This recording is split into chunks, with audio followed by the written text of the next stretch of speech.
Good evening and welcome to Tavern 26, the host of the Campbell Memorial Red Devil Show. I'm Matt Maher, being joined once again here by head coach Andrew King.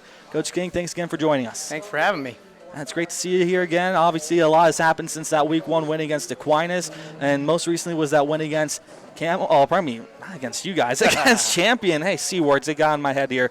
What did you see from your team that you liked? Hey, you weren't wrong, though. To be honest, we had to beat ourselves there a little bit for half the game, it felt like. But, against Champion, I saw our kids fight, and it was nice to see us up.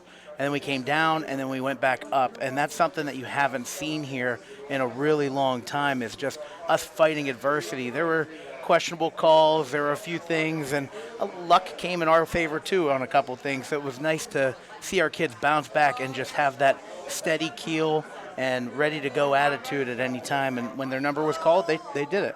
You said there was a little bit of luck there with that, especially with that game-winning touchdown with that tip pass you were telling me about here earlier from Malik. I mean, do you want to just talk about his game and what you saw from him last week and even the week before with LeBray? Yeah, so, Malik's a great kid, and, when his number's called, he's ready to go. He's in a couple select packages that we have, a couple personnels, and when we got into those personnels, he's the first person on the field. He's telling who needs to come off, so he's a leader in that aspect of it, and honestly, the play that we called, it was kind of weird. It was not ran correctly, 100% correctly, and it caused the wide receivers to be a little too tight. And our one wide receiver came up, it tipped off of his hands, and Malik he ran the right route, and it just fell right into his lap, and he took it. And I mean, when your name's called and you make a play like that, the whole team benefits. And it seems like you really like it with these guys because they always seem to come up whenever their name or their number is called here. I mean, that's something that you've been telling me whenever you're prepping me up for these kids here with your little paragraphs when you text me every week, which I appreciate those, by the way. Of course, yeah. But, I mean, just tell me about that. I mean, with the attitude here, the culture that you guys have created this season especially here, obviously next man up, call it up, whatever. I mean, just how have these guys built into it? How have you guys been able to get them to buy into it? You know what? It's taken a long time. It's taken 4 years since I've been here.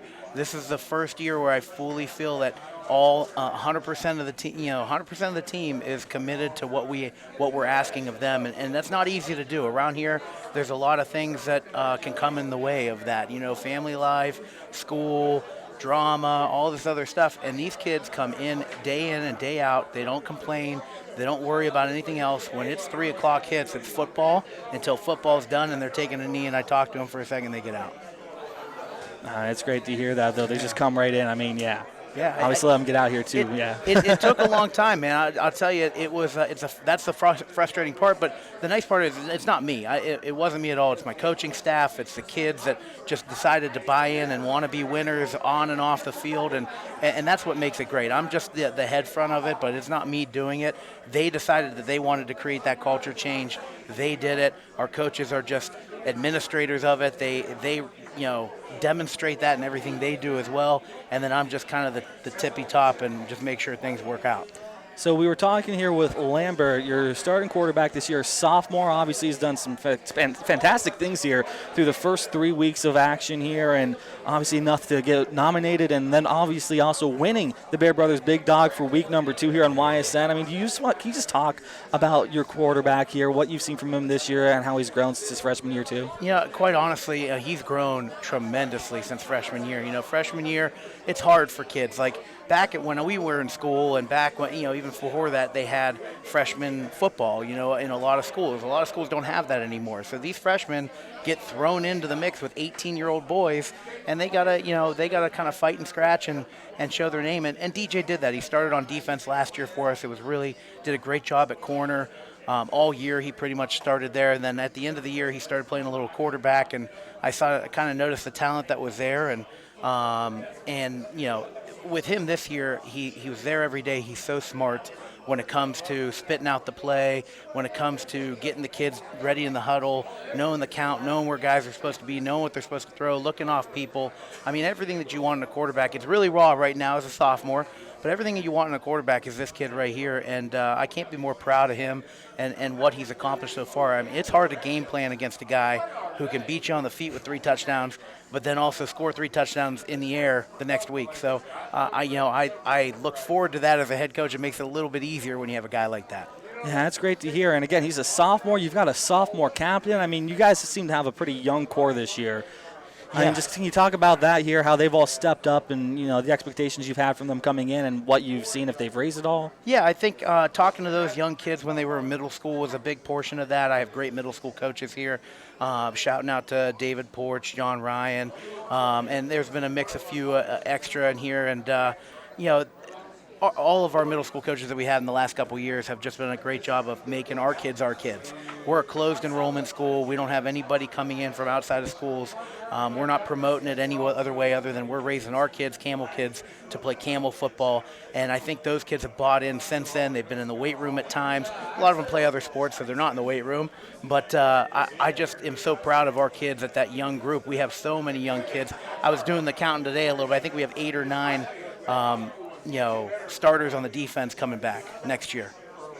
Just thinking about it. You know what I mean? So it's just thinking about not thinking about next year, but thinking about next year. We have 8 underclassmen on the defense right now, and they're playing well. And that's great to hear. I mean, that that you got that safety of knowing, all right, these guys, they're playing really well now. They're going to come back here next year and the year after, and maybe even the year after that, of course. 4 years in high school, it flies by so fast. But, I mean, what about your upperclassmen here, your big leadership core there, your seniors? I mean, you talk about them a little bit here and what they've meant for you guys? These seniors are really special to me just because it's year 4 for me as a head coach, and this is year 4 for them playing high school football. So when they were a freshman, that was my first head coaching gig. That was the first time my name was on the stamp there, and things didn't go wins and losses the way that you wanted, but you could tell these kids really were buying into what we had to offer here at Campbell and what it means to be a Campbell football player and a football player in general nowadays. You're just held at a higher standard, and these seniors have shown that in their leadership. Even though we have a sophomore captain, that sophomore captain was voted on by our seniors because they see the potential in that kid. But we have senior captains that have just as good a potential that have been reaching that throughout these last 4 years. I'm so proud of those kids, and there's about 10 of them, and I'm so proud of that. And we're talking about these kids here, their leadership group. Obviously, you got young guys coming in as well.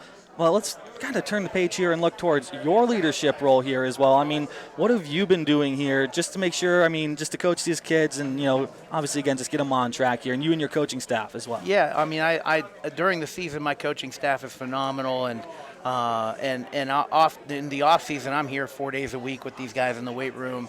And then when it comes summertime, we're here to work. We're doing passing scrimmages, things like that. But in this, in season, we spend a lot of time breaking down film as a staff a little bit and making sure that these kids get to practice, make sure they're fed, make sure that they're ready to go. And then when they're ready to do all those things, that's when you could get them on the field. And now that we're just prepping them each week and making little adjustments. At this point, you're just making little adjustments because you got your team, you got what you want to do, and now you're just adjusting for a couple defenses that are different or a couple offenses that do this. So it's pretty simple right now.